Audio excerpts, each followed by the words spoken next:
bienvenue sur la chaîne Néotarian Project. Aujourd'hui, on va parler géobiologie avec Agnès et Henri. Mais avant de vous les présenter, dites-moi déjà, qu'est-ce que la géobiologie ? Alors, pour faire simple, géo c'est le lieu, bio c'est la vie et le logos c'est l'étude, le langage. Bon, donc la géobiologie, c'est l'étude de l'impact du lieu sur la vie. Voilà pour la définition. Et moi, si j'ai fait appel à eux, c'est parce que je suis convaincu de l'influence des énergies naturelles et du champ magnétique de la Terre sur l'être humain.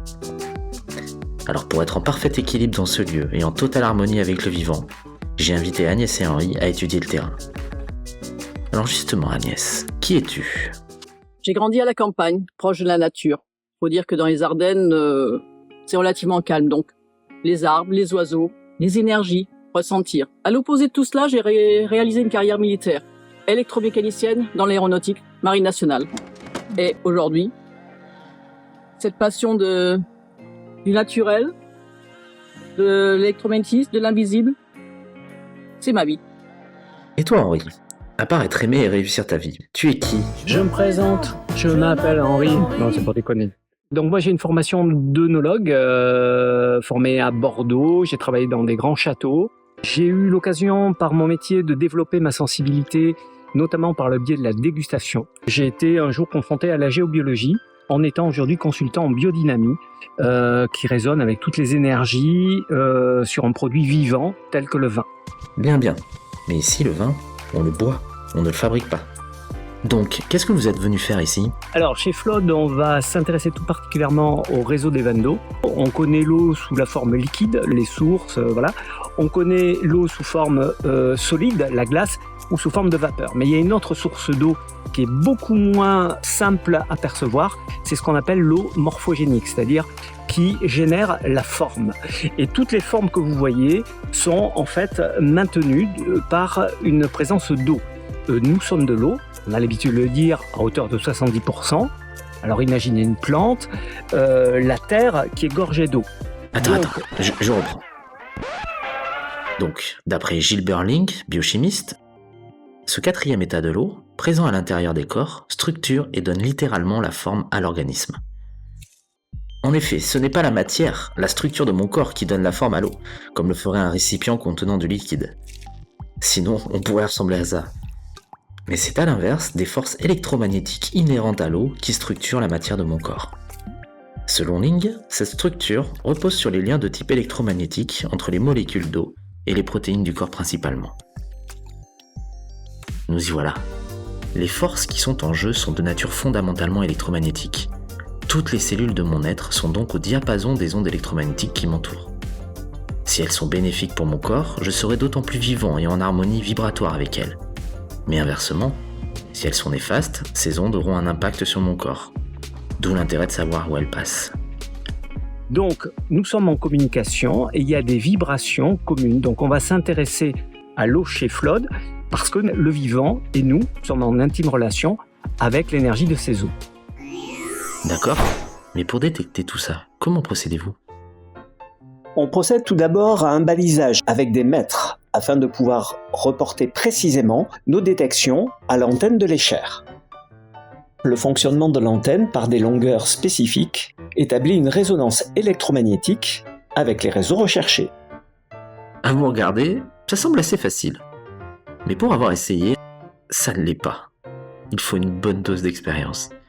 Les repères étant trouvés, comment savoir où passent les vannes d'eau sous la maison ? On va détecter à l'antenne la rive de la veine d'eau. Une veine d'eau a deux rives.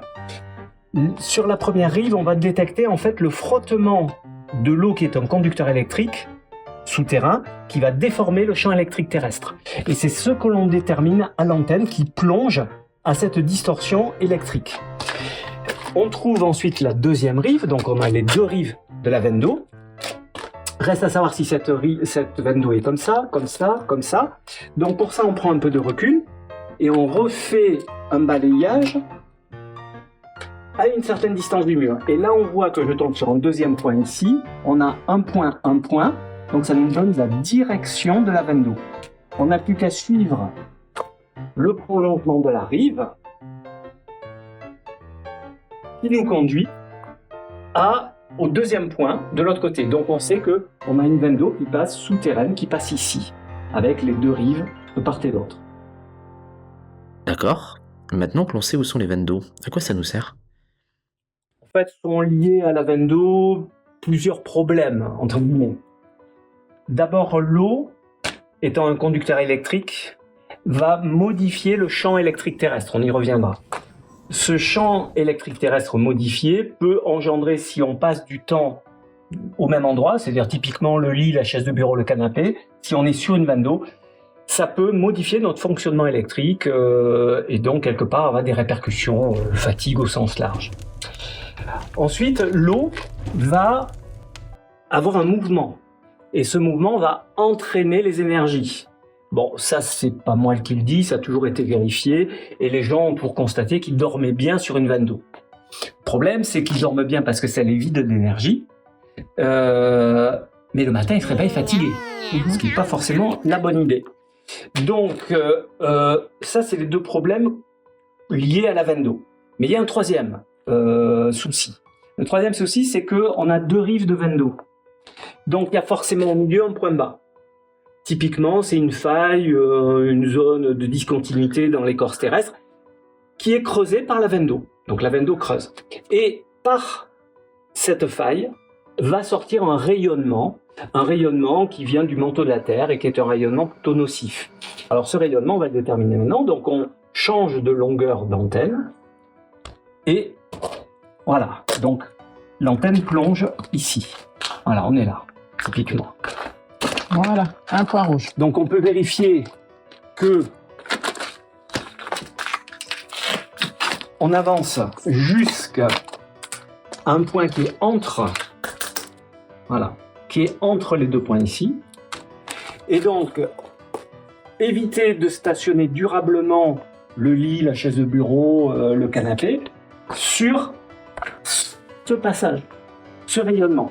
Donc on va être amené à, si on ne peut s'écarter complètement de la veine d'eau, au moins sortir de ce rayonnement qui vient de la Terre et qui est plus ou moins vertical, donc être plutôt de ce côté-ci ou de ce côté-là pour un lit. Bien, maintenant qu'on a trouvé les cours d'eau dans les bâtiments, on va relier les bâtiments entre eux en traversant le terrain, en plantant les piquets. On y va.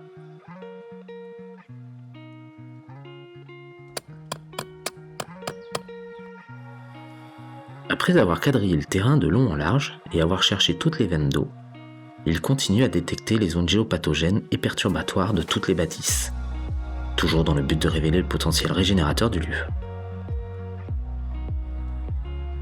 Une fois vérifié et mesuré, Agnès et Henri viennent reporter précisément toutes les dimensions sur le plan de chaque bâtiment. Le résultat cartographié sur le papier est, je trouve, sacrément beau. Enfin, ils finissent par le plan général du terrain. Alors dites-moi, quel est le bilan ?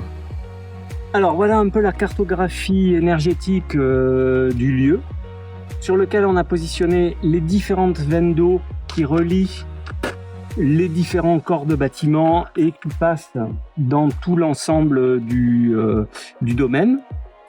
On peut voir qu'on est en Aquitaine. L'Aquitaine, c'est la terre des eaux. Visuellement, on comprend. Alors, il y a beaucoup de veines d'eau qui apparaissent parce qu'on le voit de dessus.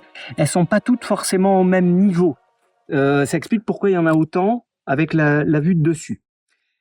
Cet ensemble de réseaux va alimenter énergétiquement, par des vibrations particulières transmises par l'eau, une énergie sur tout ce domaine. Et ça va relier les bâtiments. On a fait figurer également en double trait rouge deux réseaux qui sont stables, qui sont en double trait rouge le grand diagonal et en double trait vert le réseau cardinal. Ces réseaux ne vont pas être modifiés par l'agencement de la maison, donc on a ici tous les réseaux stables. Le réseau diagonal a une influence un peu perturbatrice, alors que, inversement, le réseau dit cardinal, lui, est un fort booster d'énergie. J'ai donc de la chance qu'un croisement se trouve exactement au centre de la future bibliothèque. Je n'ai pas encore décidé de ce qui trônera à cet emplacement, mais je l'utiliserai, c'est sûr.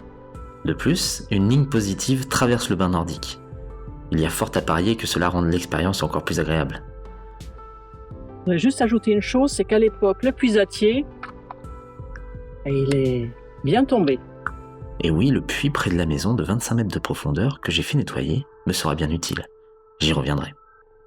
Le puits se trouve ici. Il a suffisamment d'eau. On l'utilisera par le positionnement d'une pierre qui va avoir pour influence d'harmoniser l'ensemble de l'irrigation du domaine. On voit à partir de ce point par les différentes veines d'eau. On va envoyer une information grâce à cela. Les réseaux souterrains, les cours d'eau souterrains vont nous servir également de moyen de communication par rapport aux énergies qu'on souhaite apporter sur ce lieu. Absolument. Vous le savez, je souhaite cet endroit serein et chaleureux. Et je suis persuadé que les minéraux peuvent y contribuer. Bon alors, concrètement, j'ai des choses à changer ?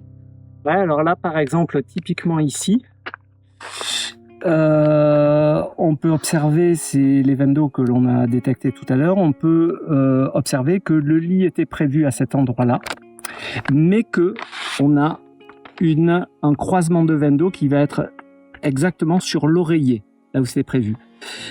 Donc la nuisance ne sera pas une veine d'eau plus une veine d'eau, mais à cet endroit-là, les énergies se multiplient. Donc il va falloir éviter cet endroit-là. Alors on va avoir plusieurs solutions. Soit on déplace le lit dans cette direction pour avoir les deux oreillers dans cet espace, mais on aura encore le corps qui sera coupé par cette veine d'eau. Donc il faut à tout prix éviter tous les organes vitaux. Alors, pour moi, la solution, c'est de mettre le lit en face dans cette zone-là.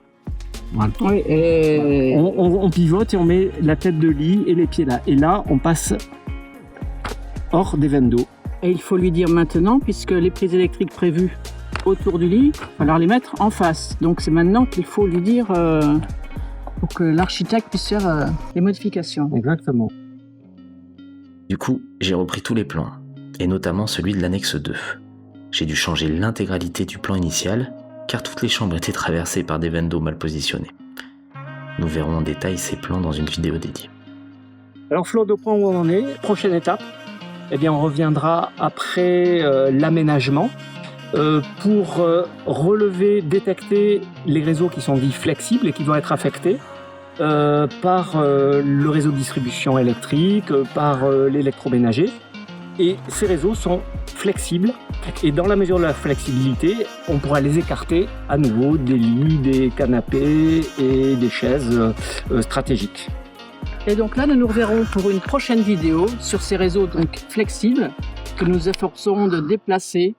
Simplement, vous verrez. Entendu, nous nous verrons à cette occasion, mais aussi pour que vous me présentiez vos travaux autour du dolmen qui est proche du terrain. J'ai cru comprendre qu'il allait aussi nous aider à rendre ce lieu magique. En attendant, on like, on s'abonne, on n'oublie pas la petite cloche, et à très vite.